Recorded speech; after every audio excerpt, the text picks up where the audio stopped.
What is resilience and why is it important?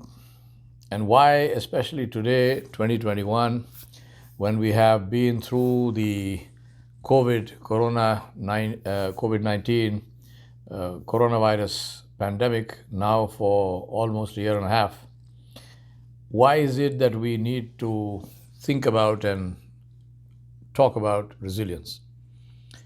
An enormous amount of research has been done on resilience, on this question that how is it that some people come out of some of the most horrific situations in the world, like being incarcerated in a concentration camp, being victims of torture, being victims of civil war, and all kinds of things like that. How is it that some people come out of that relatively unscathed while others succumb and perish? Let's look at what happens, the usual reactions that people have in times like this. There are four things that happen. Disorientation, because the world as you knew it has collapsed, doesn't exist anymore.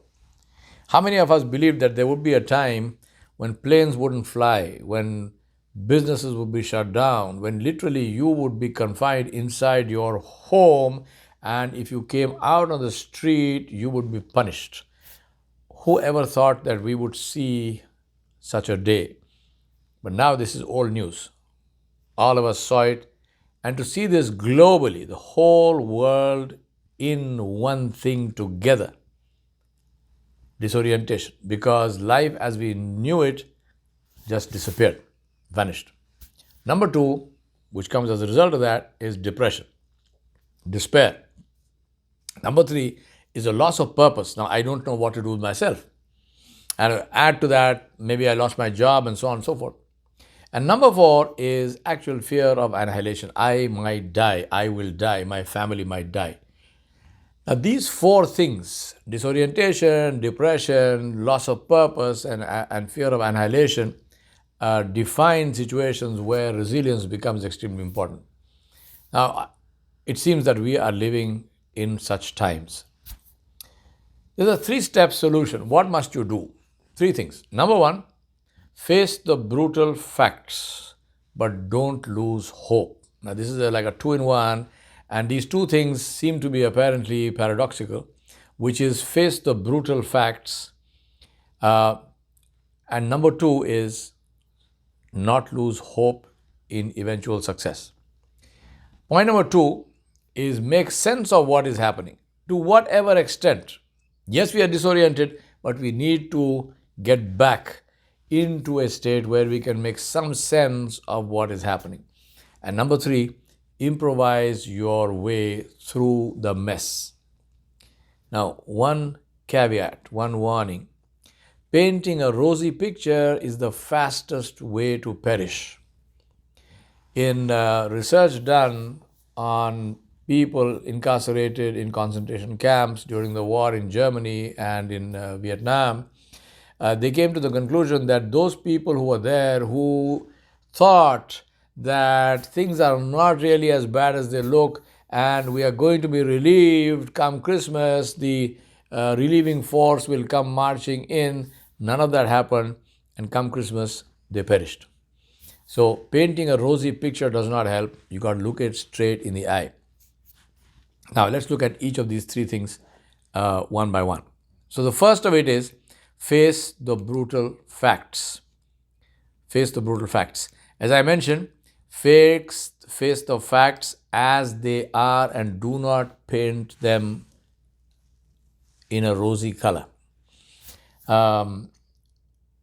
There is a difference between hope and fantasy. And this is where as I said, these are two paradoxical things.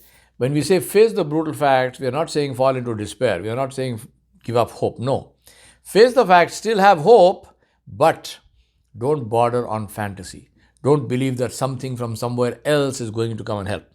As far as COVID is concerned, we face the brutal facts. Yes, I might get it. Yes, I might die. What must I do? wear a mask, wash my hands, maintain social distance. So you are giving yourself some things to do, but at the same time, you're not saying that, oh, but it's really not as bad as it looks. No, it is very bad. 500,000 people, if they could talk, they would tell you in this country itself that they would have probably lived if they hadn't got COVID, and they died because they got COVID. It is as bad as that. And very important in this whole thing is, don't blame yourself, don't blame others for what happened, because that just saps energy and it doesn't give any benefit as a result. Now, how can you face the brutal facts yet not lose hope? By having faith in God, by having faith in Allah subhanahu wa ta'ala, by having faith in Allah and knowing that whatever is happening happens by His will, and that He is the most merciful. So, obvious question. If He is the most merciful, and if this is happening with His will, why is it happening? Allah subhanahu wa ta'ala mentioned this in the Quran, where He said in Surah Al-Baqarah, and you will see the translation on the screen, أعوذ بالله من الشيطان الرجيم بسم الله الرحمن الرحيم وَلَنَبْلُوَنَّكُمْ بِشَيْءٍ مِّنَ الْخَوْفِ وَالْجُوعِ وَنَقْصٍ مِّنَ الْأَمْوَالِ وَالْأَنفُسِ وَالثَّمَرَاتِ وَبَشِّرِ الصَّابِرِينَ الَّذِينَ إِذَا أَصَابَتْهُم مُّصِيبَةٌ قالوا إنا لله وإنا إليه راجعون أولئك عليهم صلوات من ربهم ورحمة وَأُولَٰئِكَ هُمُ الْمُهْتَدُونَ. That means, Allah is saying, and certainly we shall test you with something of fear and hunger and loss of wealth and loss of lives and loss of the fruits of your labor, but give glad tidings, good news to as-sabirin, to the people who have sabr, to the people who have patience, to the people who have perseverance, to people who have courage. Who are these? They are those who, when afflicted with calamity, they say, truly to Allah we belong and truly to Him is our return. And then Allah said, they are those on whom are the salawat, blessings from their Lord, blessings from their Rabb. They are truly blessed and forgiven, and they are those who receive His mercy, and they are the rightly guided people. So we understand from this that calamities are tests, and they come with the idea, with the intention of toughening us, to teach us some very critical life lessons. And if we behave with patience, we don't complain, we don't moan and groan, we don't lose hope, then we get blessed directly by our Creator, by Allah subhanahu wa ta'ala. Now seriously, for people of faith, if I asked you, what would you give for the guarantee of blessing from your Lord, directly from your Creator, who said He is blessing you, what will you give for that guarantee? I would believe, if you ask me, I would say I would give anything.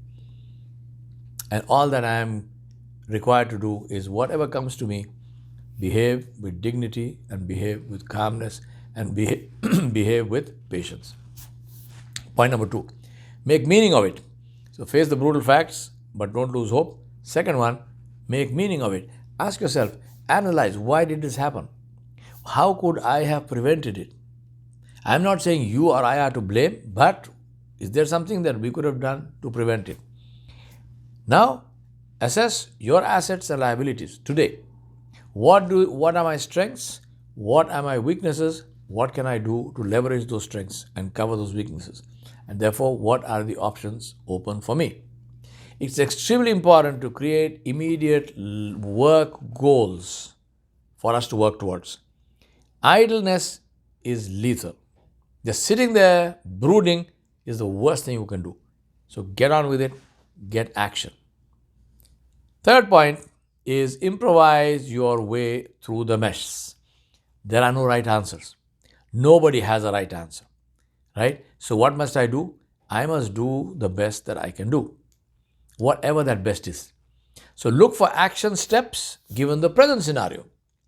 I just lost my job, but maybe there's an opportunity for me to start a business. Maybe I got kicked out of Amazon, but maybe I can become an Amazon Prime truck driver, start a trucking business, start a logistics business, start a business to do deliveries, start with one truck, and maybe I become the next, trucking billionaire. Um, Get out of the why me syndrome. Why is this happening to me, and so on. These things have no answers. They only suck you into the vortex of depression. So no why me. This thing happens all over the world. You're not targeted. It's not happening to you. It's happening to everybody. So let's get on with life and say, now what can I do? Right? What can you do now that's happened? How can you protect yourself? How can you gather some resources? How can you have a safety net for yourself and plan for the future? Going forward, what is it that will work best for me? Very important now, some action steps to strengthen yourself. Prayer is the greatest strength. So worship Allah subhanahu wa ta'ala, your salah, your dhikr, your dua, your meditation, concentration, you're focusing on the fact that you are not alone, that God is there with you, for you always. So prayer is the biggest strength. Number 2 is a strong daily schedule, which starts with making your own bed. That's very important. Because even if you have a lousy day, you come home to a made bed. Listen to that beautiful lecture about the Navy SEALs and their training. It's a fantastic lecture. It starts with this: make your bed. I've done that all my life. Believe me, that's the biggest strength. Number 3, exercise. Don't sit in one place, especially aerobic exercise. Go for a run, go for a walk on the treadmill, outside, beautiful weather. Do whatever it is, but make sure that you have an hour of exercise every single day. Number 4, eat healthy and eat well. Stop smoking, stop drinking, no drugs, no binging out on sugar and carbs. Eat well, eat healthy, keep strong, because if you, on top of that, you do not need sickness. Whatever is happening, that's bad enough. You don't need to get sick. And very importantly, keep positive company, friends who give you hope. And the way to do that is to get off social media completely and stop checking COVID stats, right? Get off social media. It's the worst thing. The most negative thing that you can do to yourself is to stay on social media, WhatsApp, whatnot, continuously getting negative messages the whole time. Get off all of that. I want to end with a lovely quote of somebody on my Twitter feed called Jack Butcher. He says, a quick hack to feel terrible all the time: tie your happiness to a metric you can't control and stare at that metric all day. He's telling you how you can feel very bad. He says, tie your happiness to a metric you can't control and stare at that metric all day. You know what that is? That is like watching COVID infection and death toll all day, looking at those figures and forgetting that you are breathing perfectly well while you are watching it. Focus on that. Alhamdulillah, all praise to Allah. I am healthy. I am well. I have I have got the ability to do whatever I can do. I'm not sitting in an ICU on a ventilator. That's something to be grateful for. So gratitude is the final one, which is be grateful and you will be happy. I hope this helps you, and I pray for you that may Allah subhanahu wa ta'ala relieve whatever difficulty that you are in and take you into a place where you will be very happy. Thank you very much for listening. Assalamu alaikum wa rahmatullahi wa barakatuh.